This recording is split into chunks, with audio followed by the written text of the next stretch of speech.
Olá, sejam todos bem-vindos. Eu sou a professora Ediane. Eu estive com vocês ao longo da unidade 1 e 2, onde a gente falou sobre a importância da pesquisa de mercado. Também revelamos alguns exemplos de aplicação da pesquisa de mercado. E hoje a gente vai entrar na unidade 3 e 4, onde a gente vai mostrar o passo a passo de como se deve aplicar uma pesquisa de mercado no dia a dia, tá certo? Vamos iniciar. Então vamos lá, gente. A primeira coisa, né? Depois que vocês definiram o objetivo da pesquisa de vocês, que é determinar o que vocês querem com a pesquisa, ou uma pesquisa de satisfação com os clientes, ou saber como é que está a percepção dos clientes em relação ao produto de vocês, em relação à qualidade, embalagem do produto, em relação ao preço. Depois que vocês definem o objetivo, o que vocês vão fazer? Vocês vão definir, né? Fazer o que? A definição de coleta de dados, né?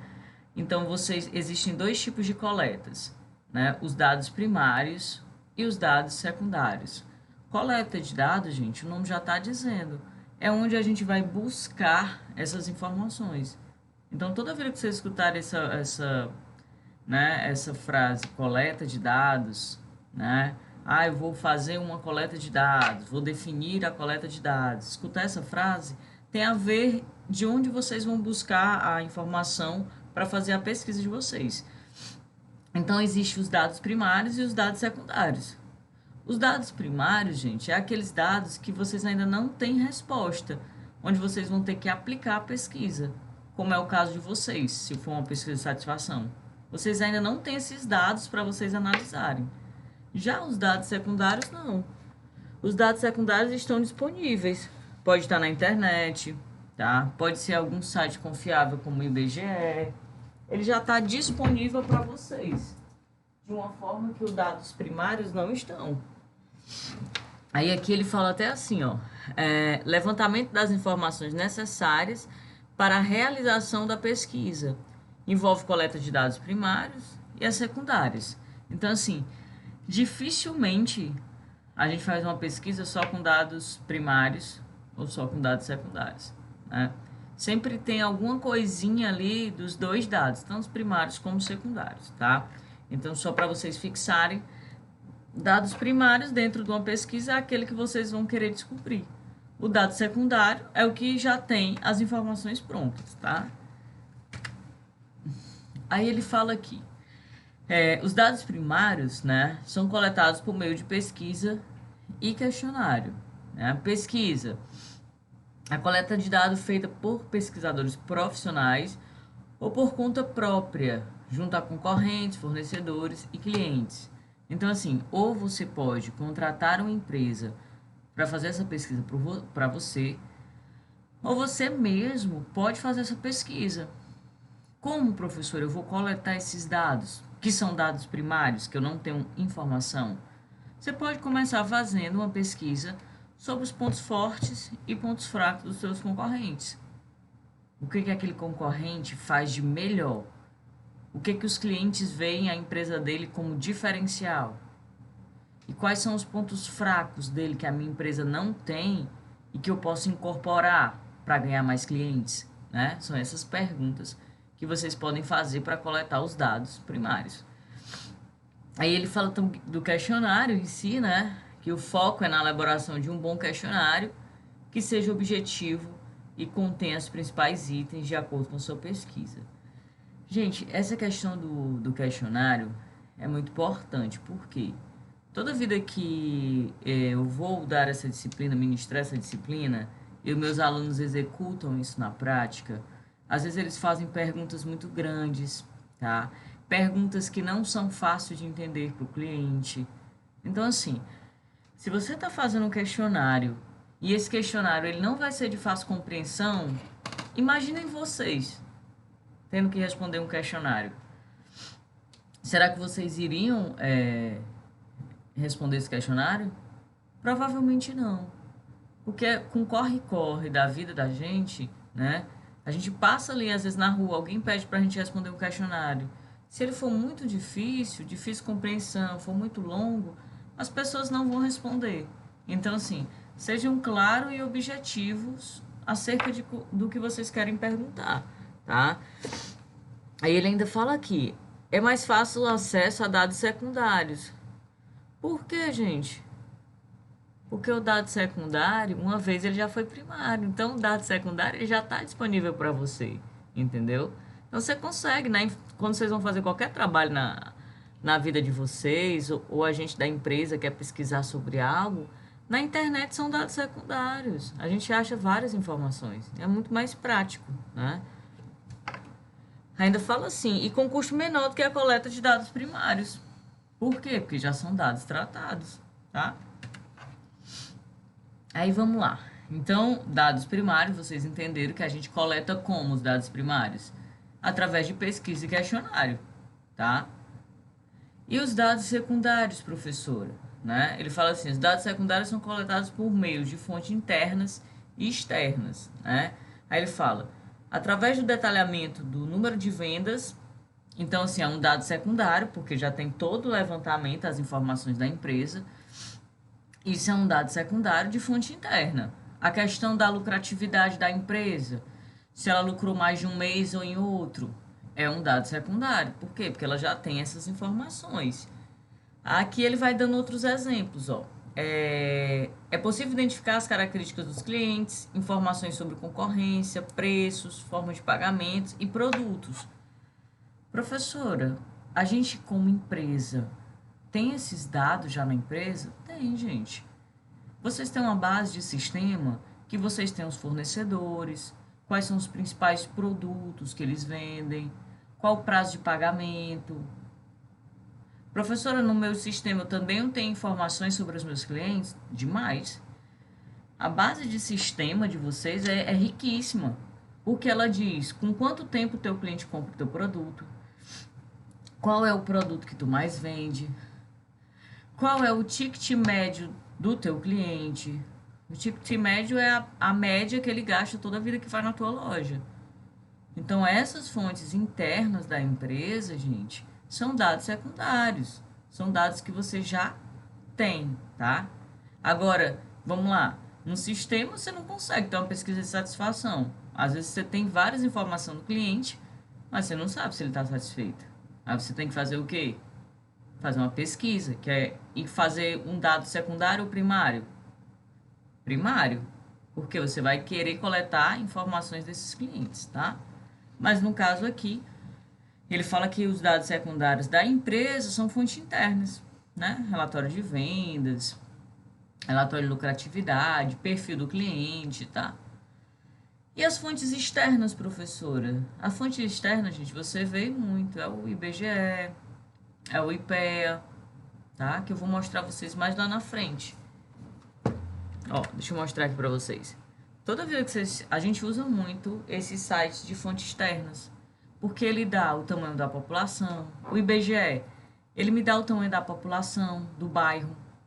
Para que eu preciso dessa informação, professora? Vamos prestar atenção. Vamos supor, de forma bem general, tá? Forma bem geral. Vamos supor que eu queira montar uma pizzaria num bairro Passaré, certo? E eu preciso saber qual é a população daquele bairro. Se eu entrar no IBGE, professor, eu consigo essa informação? Consegue. Eu consigo verificar quantas empresas de pizzaria tem no bairro Passaré? Consigo. Então, assim, se você tem ali 2.000 empresas, né? Perdão, 2.000 pessoas naquele bairro, só um exemplo, isso é uma informação valiosíssima para você saber com quantas empresas eu estou concorrendo para aquele público de 2.000 pessoas e o que eu posso fazer para aumentar mais a minha cartela de clientes. Então, eu consigo ver isso no IBGE, o IPEA, que é o Instituto de Pesquisa Econômica Aplicada. Eu consigo ver a questão de renda do bairro, a renda da região.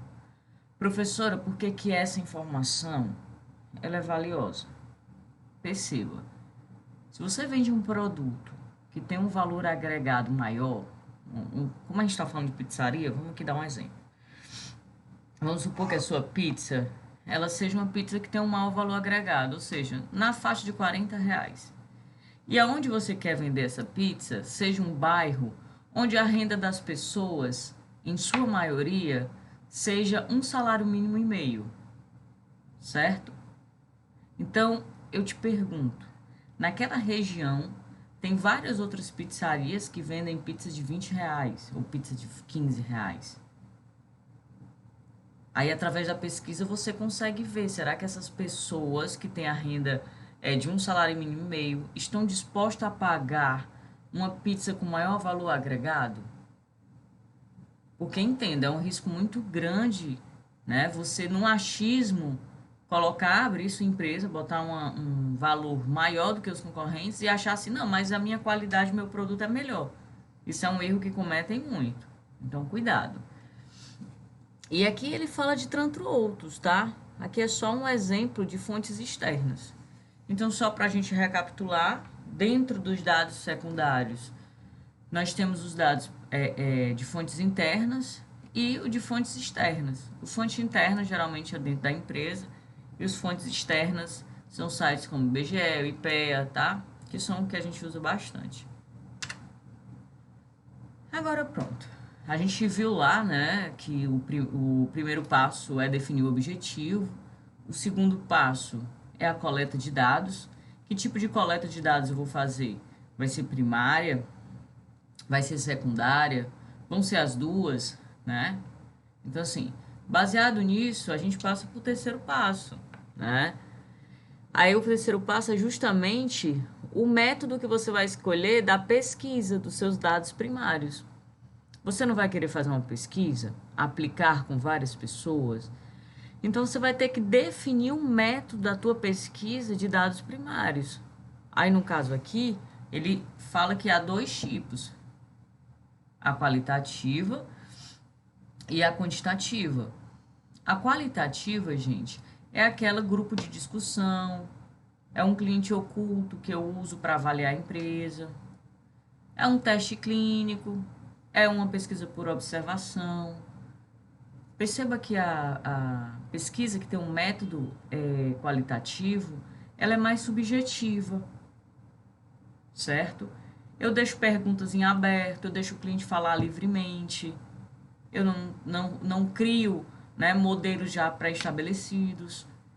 Por que eu quero isso? Porque quando eu quero mais informações mais detalhadas, tá? Eu faço uma pesquisa qualitativa. Quando eu quero fazer perguntas que fazem parte, né, de um universo mais estatístico, tipo, saber a frequência que o cliente compra o produto, saber a avaliação dele no escala de 0 a 10 sobre o meu produto. Quando eu quero dados mais objetivos, eu aplico uma pesquisa quantitativa, tá? Aí ele ainda fala assim, ó, o uso de indicadores numéricos e dados estatísticos é o tipo de pesquisa quantitativa. Quando vocês pegam uma pesquisa e veem assim, tipo, perfil do empreendedorismo no município de São Gonçalo. Aí tem lá, 95% feminino. Aquilo ali é uma pesquisa quantitativa. 90% da população tem renda de até um salário mínimo. É uma pesquisa quantitativa, tá? Aí ele fala, apropriado para medir opiniões, atitudes, preferências, estimar potencial volume de vendas. Ainda fala assim, é necessário que determine o perfil do público-alvo e o tamanho relativo desse grupo. Então, assim, o que eu quero que vocês saibam nesse passo aqui é que a gente tem dois tipos, né, de métodos de pesquisa e de dados primários. A qualitativa e a quantitativa. Quem vai decidir qual é a melhor forma é vocês, tá? Só um adendo aqui. Se vocês tiverem que aplicar a pesquisa para um número muito grande de clientes, percebam que a pesquisa quantitativa ela vai ser mais rápida. A qualitativa ela demora mais, né? Porque são respostas mais subjetivas, tá? Aí ele fala assim, a escolha do método depende de vários fatores. O objetivo, que eu falei para vocês da pesquisa, o tipo de informação pretendida o teu público-alvo, o prazo e o orçamento. Falei para vocês que a pesquisa de natureza qualitativa, ela acaba sendo mais onerosa e demora também mais tempo, tá? Aí ele fala aqui, como nós no slide anterior a gente tinha falado de tipos de pesquisa qualitativa, ele vai dar alguns exemplos aqui pra gente, ó, bem interessante. Grupos de discussão, né? Esse é um modelo muito interessante. Ele fala assim, ó, tomado por um grupo de 8 a 10 pessoas, que passam cerca de 60 a 90 minutos discutindo sobre vários temas, é necessário um mediador que coordene as ações do grupo. O objetivo é compreender o que as pessoas têm a dizer e o porquê. Normalmente é utilizado para analisar o uso do produto. Esses grupos de discussão, gente, acontecem muito com aquelas marcas de tênis famosas.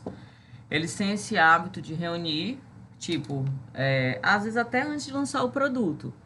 Antes de lançar o produto, às vezes eles têm esses testadores que eles enviam o produto para eles usarem e avaliarem. Posteriormente, né, eles reúnem esse grupo e abrem para discussões. Por quê? Porque a empresa quer saber, antes de lançar no mercado esse tênis, o que aqueles usuários acharam do tênis. Né? Então, assim, é bastante utilizado dentro desse contexto. Cliente oculto. Eu adoro cliente oculto, gente. Por quê? Porque às vezes quando a gente vai fazer uma pesquisa para saber se a empresa está bem ou não, se ela atende bem ou não o cliente, quando os funcionários sabem que a gente é responsável por fazer a pesquisa, às vezes pode acontecer um erro de querer burlar de alguma forma a pesquisa, se mostrar muito eficiente só porque a pesquisa está sendo realizada. E o cliente oculto não. Você vai se passar pelo cliente e vai avaliar a empresa. Inclusive, eu dou essa sugestão para vocês. Peçam para alguém, um amigo seu que as pessoas não conheçam, né? Se passar por cliente oculto e avaliar a sua empresa, né? Aí você dá todas as instruções para ele do que ele deve observar, né? É muito importante essa visão de cliente oculto. Aí ele fala aqui, utilizado como comparativo entre a sua empresa e o concorrente, com o objetivo de propor ações de melhoria. Um pesquisador se passa por um cliente, né? Então, assim, se você for contratar uma empresa, um pesquisador, agora eu estou com poucos recursos, professor, eu posso também fazer? Pode, principalmente em tempos de pandemia, onde as empresas estão com menos recursos, uma sugestão é você treinar uma pessoa para aplicar isso, tá? Já que você não vai contratar uma empresa para fazer. Então, assim, o cliente oculto é maravilhoso, né? Porque eu consigo extrair várias informações e depois consigo dar vários feedbacks para minha equipe de melhoria. E é uma coisa que não é tão cara. Teste clínico, ele fala assim, experimentar ou degustar. Gente, vocês já foram no supermercado, eu acredito, algum de vocês. E às vezes tem uma moça com uma bandeja oferecendo uma linguiça, ou um biscoito, ou um suco de uma empresa nova. O teste de degustação, que é o teste clínico, ele é muito utilizado em empresas ainda que as pessoas não conhecem os produtos. Então, vamos supor assim, você tem uma empresa que não é muito conhecida e tem várias marcas extremamente conhecidas. Se você não fizer, né, não der essa oportunidade do cliente fazer esse teste com o seu produto e avaliar, às vezes você não vai ter esse feedback sobre a qualidade, sobre o gosto do teu produto. Por isso que muitas vezes tem essas ações no supermercado, para que o cliente veja, poxa, essa marca não é tão conhecida, porém, ela também tem qualidade. Então, seria outra saída. Um método de observação, tá? Que eu faço um levantamento do comportamento do meu cliente.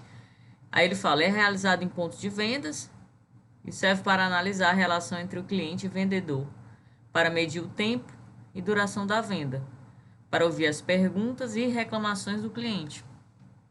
Observação, gente, eu posso ali, né? Agora sim, o intuito da observação, gente, não é coagir a tua equipe de vendas, tá? é um processo de melhoria, de análise clínica para você conseguir melhorar o teu processo. Então, assim, a observação é como funciona.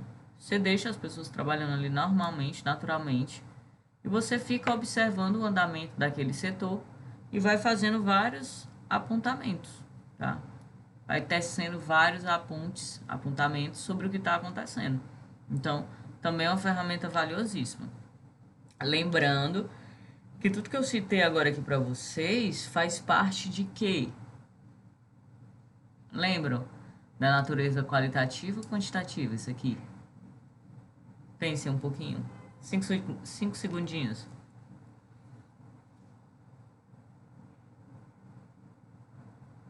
Faz parte da natureza qualitativa.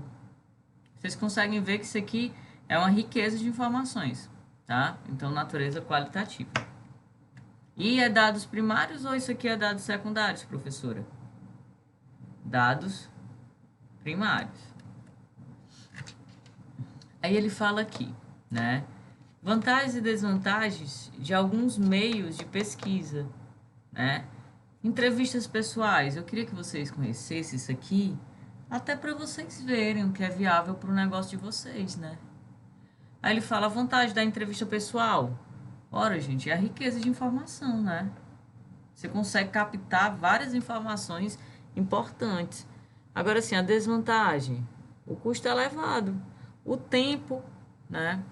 Eu me recordo, gente, que teve um ano que a gente foi fazer uma pesquisa sobre o empreendedorismo em São Gonçalo, tá? E assim,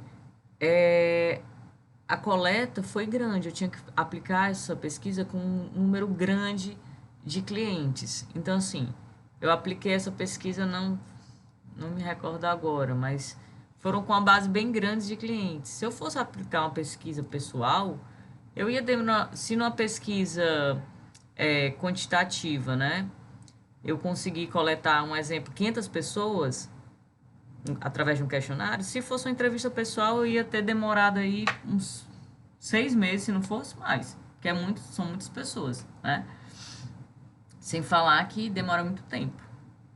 Correspondência, né? De você enviar. A correspondência hoje é um método que nós não utilizamos tanto, né? Decorrência que, professora? A internet. Porém, tem regiões que a internet não funciona, né, gente? Às vezes a gente tem como base que todo mundo tem acesso livre e muito bom da internet, mas nem todas as pessoas têm esse acesso, tá? Então, assim, se o teu público ele se encaixa nesse tipo de perfil, então correspondência poderia ser uma saída. Aí ele fala assim, vantagem da correspondência é porque tem uma ampla cobertura geográfica, né, por conta do correio. Baixo custo por questionário e maior tempo para a resposta. Agora, qual é a desvantagem? Retorno baixo é demorado. Aí eu uso brindes total de dependência do entrevistado, ou seja, muitas pessoas podem receber aquela correspondência, podem não responder e você nunca vai ter a devolutiva. Mas se o seu público é um público que não tem acesso à internet, isso é um caso a ser estudado, tá? Aí ele falou outra coisa, telefone. Eu pergunto a vocês, gente, telefone a gente utiliza muito hoje em dia? Não. Quantas ligações vocês fazem por dia? Por que eu estou fazendo essas perguntas para vocês? Porque eu quero que vocês identifiquem como o comportamento da gente, da sociedade, ela mudou com o tempo. Quando eu recebo uma ligação durante um dia, já é muito. Quando eu a recebo, eu já acho que aconteceu uma catástrofe, porque é muito difícil.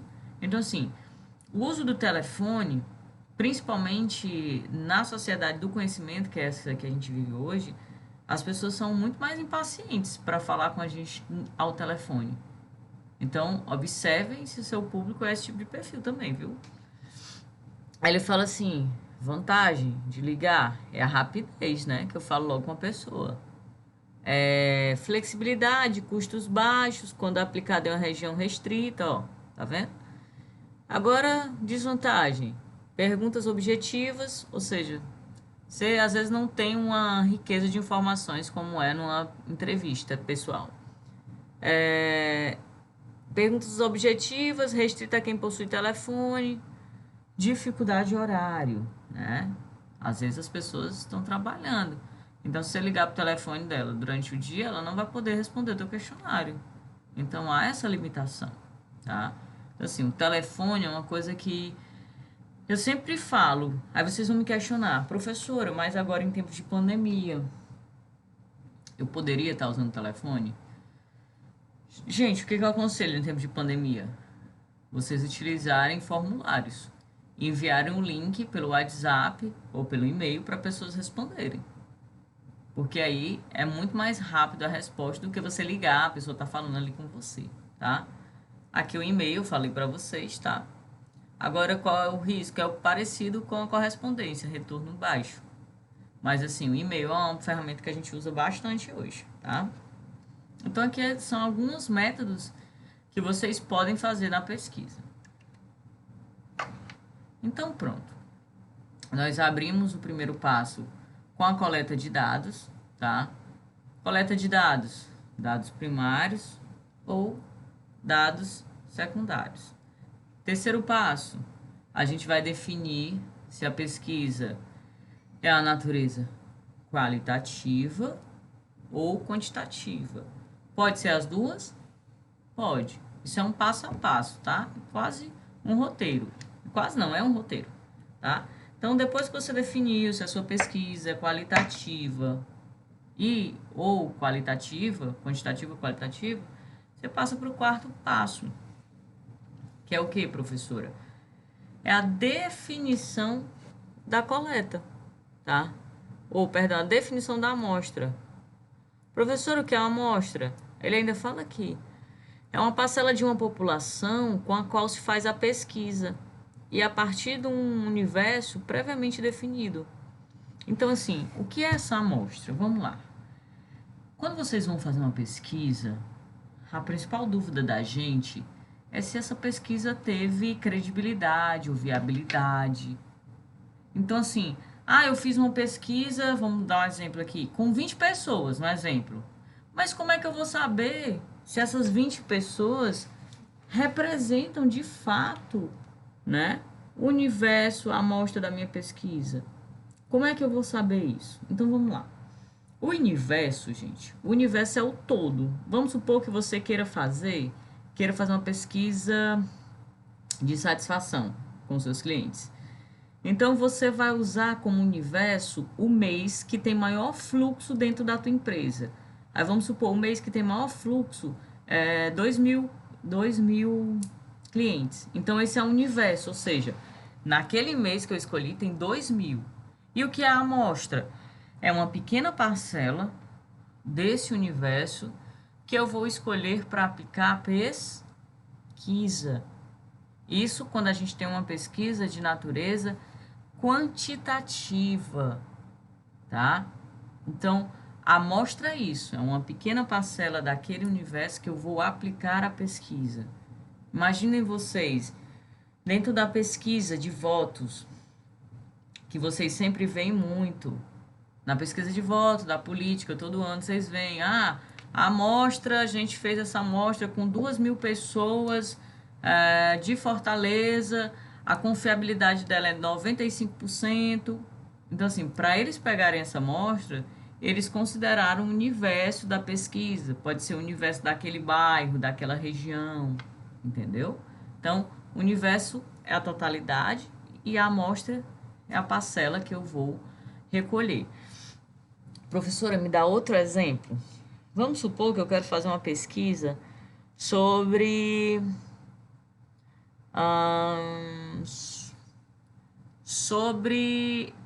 as mulheres que estão à frente das empresas, certo? Eu quero fazer uma pesquisa sobre isso. As mulheres que estão à frente das empresas no município de São Gonçalo. Qual vai ser meu universo? A população de São Gonçalo. E em cima desse universo eu vou tirar a amostra, tá? Então, assim, eu quero que vocês saibam que dentro da amostra eu tenho, né, a quantitativa e a qualitativa. O critério da qualitativa, gente, ele fala aqui: critério de seleção da amostra é a identificação do perfil do teu público a ser pesquisado. Não é necessário quantificar a amostra, possui um caráter mais subjetivo. Então, assim, professora, obrigatoriamente, eu tenho que ter uma amostra na pesquisa quantitativa. Já na pesquisa qualitativa, você pode fazer, escolher as pessoas por uma questão de conveniência, por ser mais próximo, por ter mais pessoas naquele horário para eu fazer a pesquisa, tá? Então vamos avançar aqui.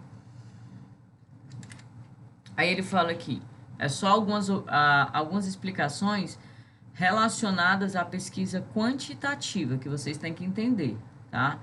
Hoje, gente, já tem várias sites que calculam isso para a gente automaticamente. Tem calculadoras de espaço amostral. Se você botar lá na internet, calculadoras de espaço amostral, eles calculam para vocês, tá? Aí ele tem aqui, tamanho da população significa o universo a ser pesquisado. Quanto maior for a população, maior será o tamanho da amostra. Por isso, é importante determinar o público-alvo, tá? Margem de erro. A margem de erro identifica a variação dos resultados de uma pesquisa. Ou seja, um erro amostral de 10% indica que as respostas obtidas podem variar para 10% para mais ou para menos. Lembra quando tem a intenção de voto que diz assim, 95% de confiança com a margem de 5% para mais ou para menos. Aí, às vezes, tipo assim, com a margem de erro para mais, né? O candidato ultrapassa o outro. Com a de menos, ele não ultrapassa. Então, vocês conseguem muito ver isso na pesquisa de intenção de voto. Distribuição da população. Ele fala assim, ó, quanto menor a variação do perfil dentro de uma população, menor será a amostra a ser selecionada para a pesquisa. Vamos lá. Se dentro daquela população ali que eu estou pesquisando, o perfil dos meus consumidores são muito parecidos, a minha amostra vai ser menor. Agora, se eu tenho uma população amplamente heterogênea, muito diversificada, com pensamentos muito diferentes, a minha amostra vai ser maior. Mas por quê, professora? Porque eu vou ter que saber coletar um maior número de amostra para quê? Para que eu possa definir um perfil do que eu quero pesquisar, tá? Nível de confiança, né? Você tem que saber qual é o nível de confiança da pesquisa para saber se essa pesquisa tem validade ou não. Eu vou até mostrar aqui, tá? Essa tabelinha, o que eu queria aqui, gente, é uma tabela para o nível de confiança de 95%. Mas o que eu queria falar para vocês, tá? Era sobre o split, tá? Ele fala até assim, representa o nível de variação das respostas na pesquisa. Um split de 50-50 representa uma população mais heterogênea. E um split de 80-20 representa uma população mais homogênea. Exemplo, uma população mais homogênea possui um perfil semelhante, como renda, idade, sexo, tá? Então, um split 50-50, que é o 50-50, representa uma população mais heterogênea. O 80-20 são populações com traços similares.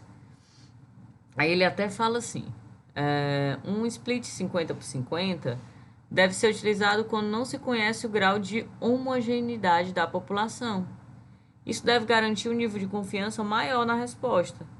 A adoção dessas medidas contribui para não usar critérios subjetivos. Por que dentro da pesquisa eu tento eliminar critérios, às vezes, né, mais subjetivos? Para evitar erros, tá?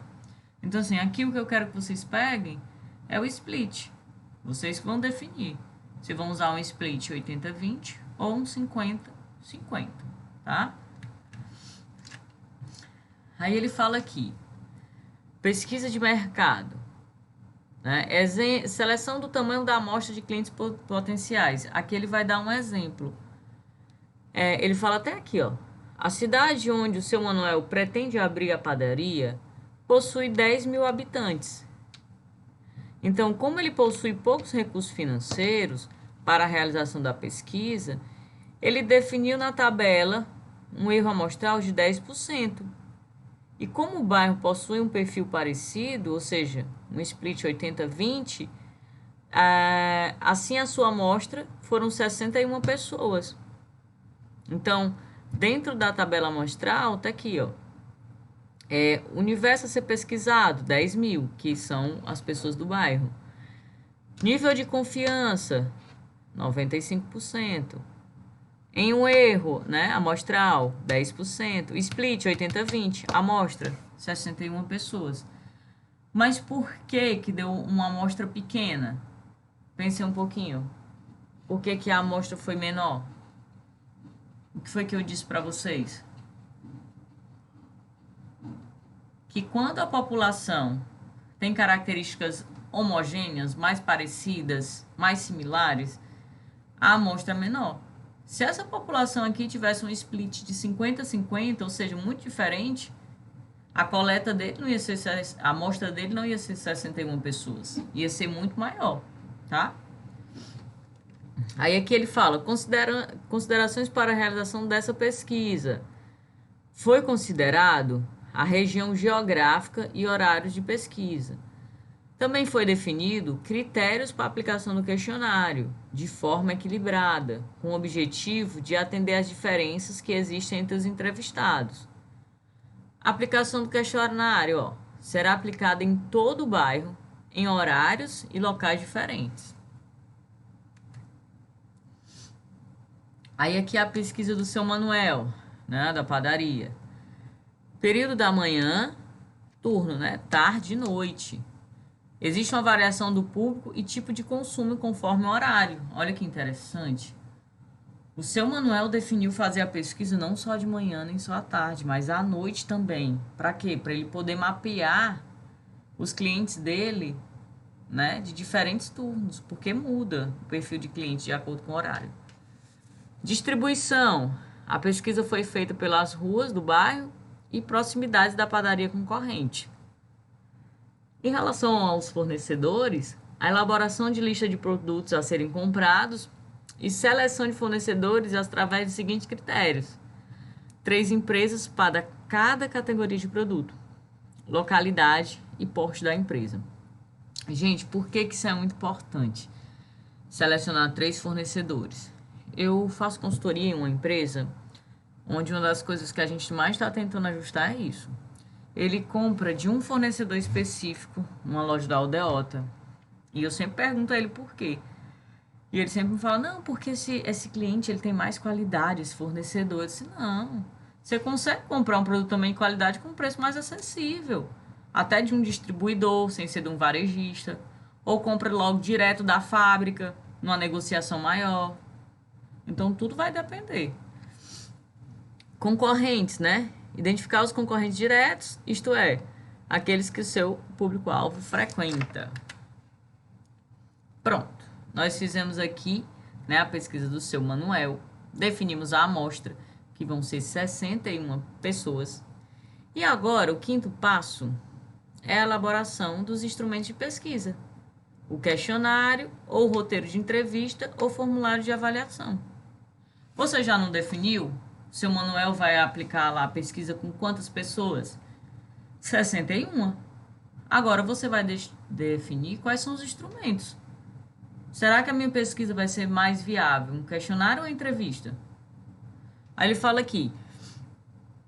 O questionário, gente, vocês estão acostumados a ver. Vocês já respondem com maior frequência. São as perguntas prontas, onde tem alguns itens para você colocar sim ou não, ou atribuir nota, né? Os questionários, as entrevistas, né? A entrevista pode ser, gente, estruturada. O que é uma entrevista estruturada? É quando eu já venho com as perguntas, eu entrevistador, e faço para o meu entrevistado. Pode ser semi-estruturada, vou com um roteiro e deixo outras perguntas pro entrevistado responder livremente, tá? Então, assim, o ideal é que você defina se você vai aplicar um questionário ou uma entrevista. Aí ele fala aqui, formulário de avaliação, auxilia durante a pesquisa sobre a concorrência, tá? Vou avaliar os concorrentes, atribuir nota. É muito importante. Você bota numa pranchetazinha e vai avaliando. Os instrumentos da pesquisa mais utilizados são questionário, roteiro de entrevista e formulário de avaliação. Aí ele fala aqui, ó. Questionário, tá, gente? Só uma dica que eu já falei para vocês. Faça um questionário objetivo, sem perguntas muito difíceis ou longas, tá? Quantidade de entrevistados. Em caso de muito entrevistados, é necessário realizar uma pesquisa estruturada. O questionário deve conter questões precisas e objetivas e aplicação rápida de até 10 minutos, tá? Questões abertas. Um questionário com mais questões abertas deve-se trabalhar com um número de menor entrevistados. Por quê? Porque senão vai demorar muito tempo, né? Então você que vai ter que definir isso. Aqui, elabore perguntas curtas, selecione perguntas que evitem distorções, busque captar o interesse logo no início, nunca comece com perguntas como renda, sempre trabalhe com questões como o entrevistado faz, ao invés do que ele pensa, faça perguntas mais gerais no início e mais criteriosas no meio, né? É tanto que nos questionários no início sempre tem a sua idade, a sua formação, pode observar. Tem lá sua idade, aí depois tem qual a sua formação, aí na terceira pergunta qual a sua renda, aí na quarta você é solteiro ou casado, aí na quinta você mora sozinho com seus pais, para depois entrar nas pesquisas nas perguntas mais específicas. Aqui é só um exemplo, tá, gente? Avaliação do questionário e da sua estrutura. Se as perguntas são necessárias, é muito importante, gente, isso aqui, porque às vezes a gente faz um questionário e a gente não revisa, tá? Aí o que pode acontecer?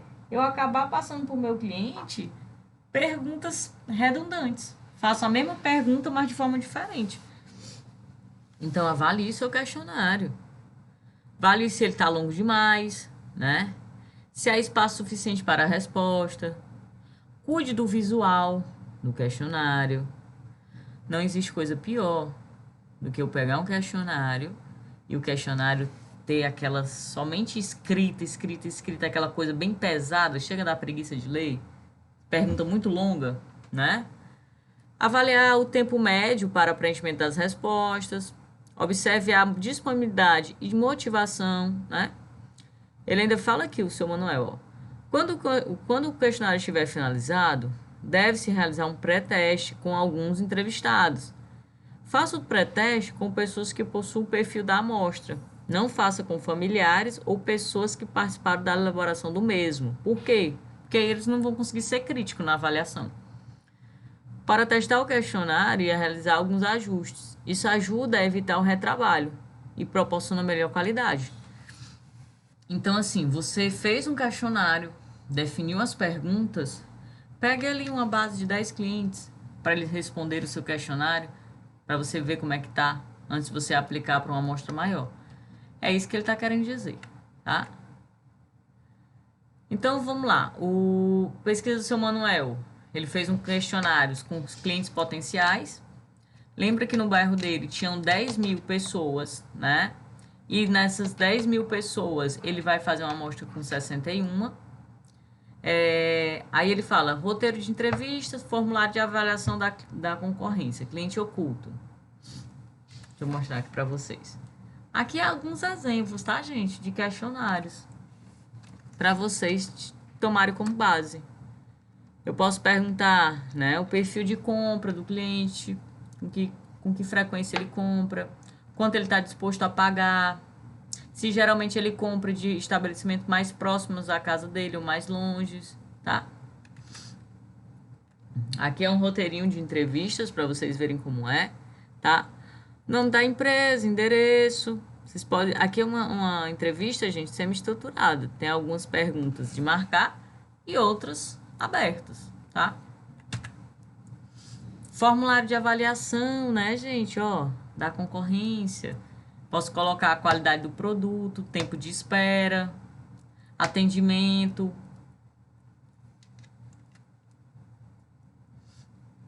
Aí a sexta, né?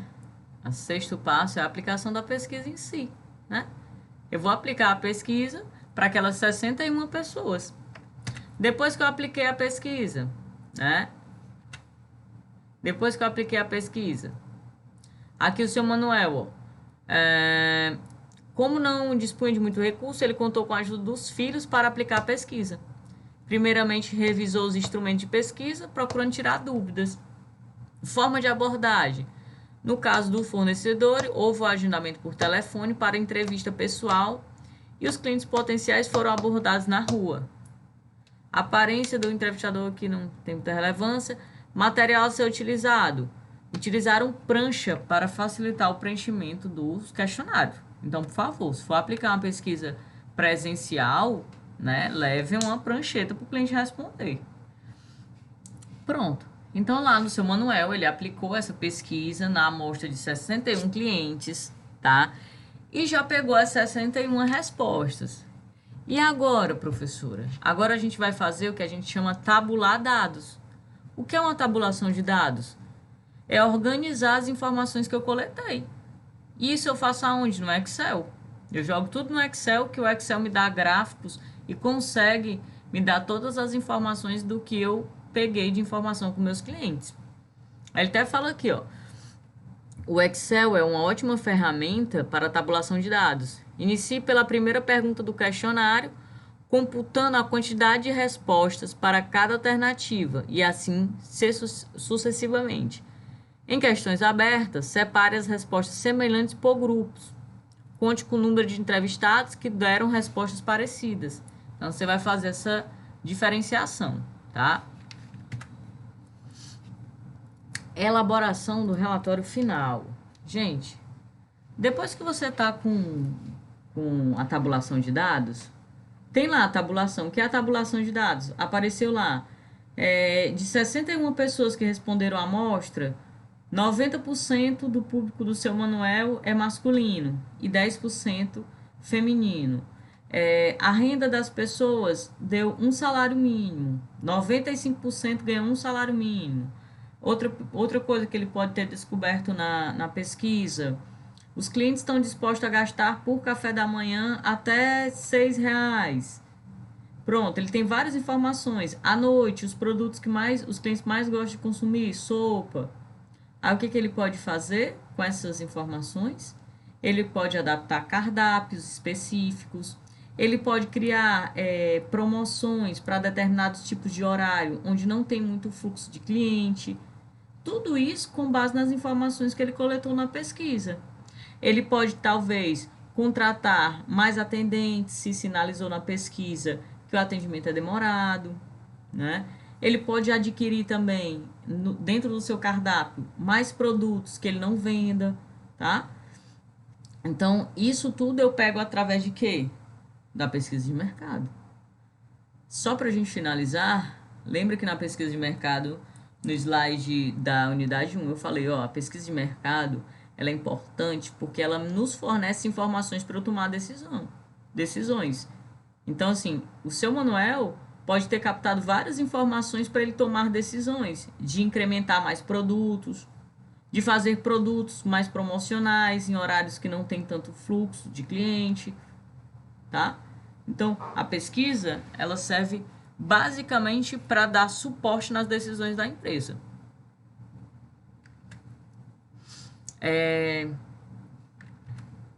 Só um exemplo, aqui é só um exemplo do seu Manuel, que eu já tinha falado para vocês, que a gente consegue saber a faixa etária.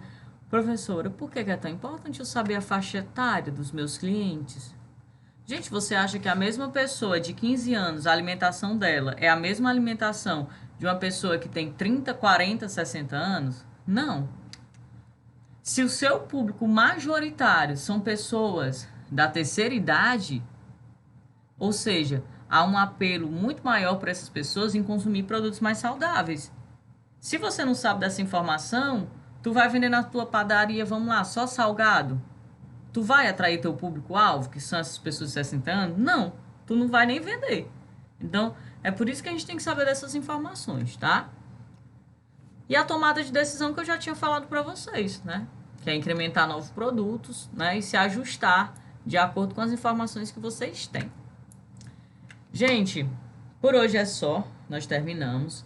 Eu espero que vocês tentem fazer esse teste nas empresas que vocês trabalham ou até mesmo se vocês forem donos de empresa, tente fazer esse teste, porque ele é muito importante no desenvolvimento da empresa e para melhorar o crescimento também, tá? Nós ficamos por aqui, um até logo e fiquem com Deus.